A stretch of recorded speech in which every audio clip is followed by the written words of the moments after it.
كبرت مع تامر، فاهمة قصدي؟ لو تامر عرفته وانا صغيرة نضجت معاه.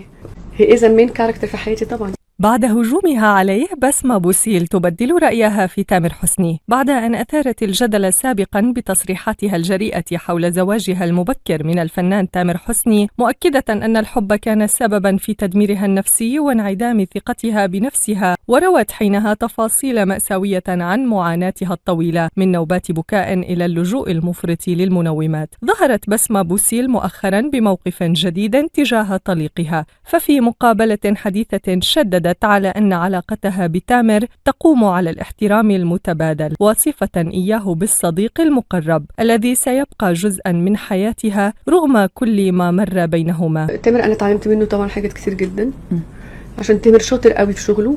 يعني هو مش بس فنان نجح بمجهود، لا هو تامر شاطر، very talented.